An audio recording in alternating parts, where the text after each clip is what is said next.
All right, so this is a continuation of the 3-6 lesson. So slope of a line formula here is going to be basically your y subtracted over your x subtracted.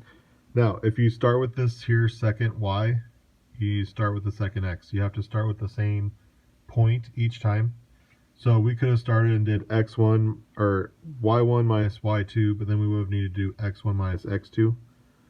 It's not so much that the y2, the second point, always has to go first. It's just whichever point you start with the y, you have to use that same point with the x. Now, where we can build off of this and use it is point slope form.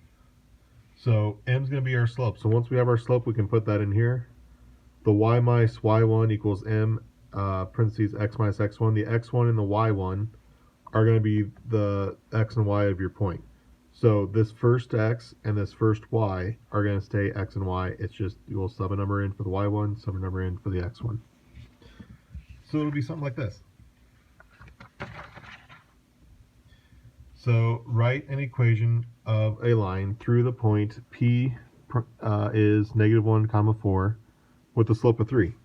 So if we're using this here, we'd go y minus the y of our point is 4 equals m, which is 3, parentheses x minus our x1, which is a -1. So what that's going to do is that's going to change those to positives, and so our line would be y minus 4 equals 3, parentheses x plus 1.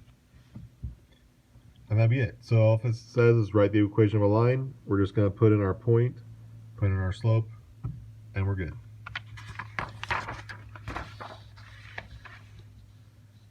Now, you're going to get some problems like this as well, where it's write an equation of a line through our point A at -2, 3 and B, 1, -1. So we don't have a slope yet, but we can find the slope with these 2 points. So m equals, I'm going to do 3 minus -1 over -2 minus 1. So here they're going to cancel, and we'd get 4 on top and -3 for the bottom. Now, if I would have done the other points, I'll just show you this here real quick. So the other way would have been a -1 minus 3, and on the bottom we would have 1 minus a -2, which cancels, which still ends up with a -4/3. So either way works. We just have to make sure we start with the same point on each one, the x and the y. So just scribble that out. Now from here, we can pick either point, and I'm going to show that we can do that and it'll still be fine.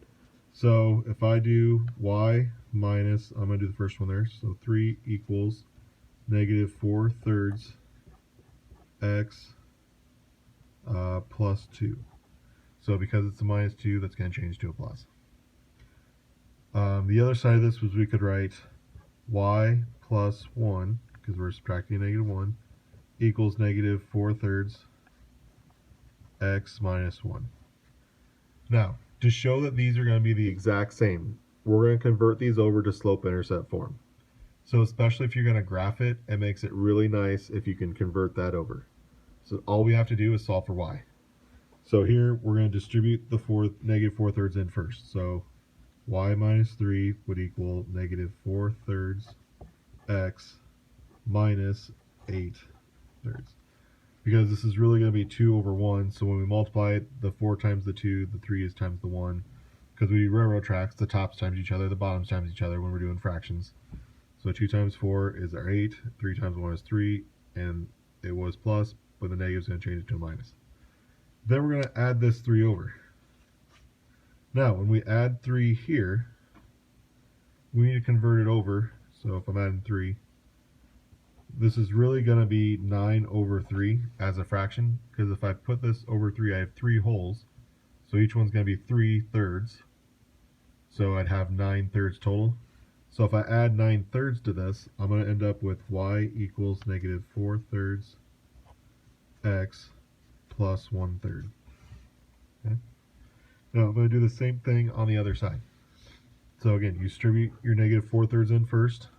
So y plus 1 equals -4/3 x. The -1 will change that to a plus 4/3. So if we subtract 1 here, so that side cancels again. We have to make this into a common denominator, so it'd be 3 over 3 that are taken away. So we end up with y equals negative 4/3 x plus 1/3. So both of those, same equation when you work it out. So it doesn't matter which point you pick one of them, and you can do your equation of a line from there.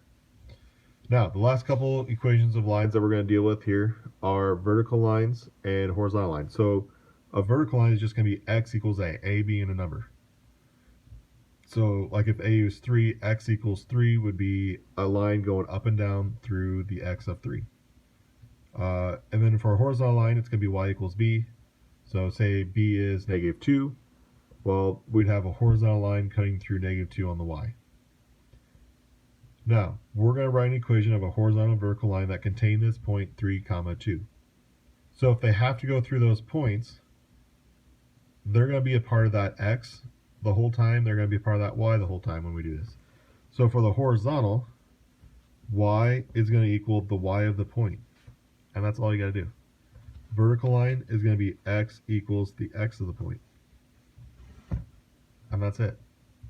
So let me know if there's any questions. Otherwise, we'll talk to you later.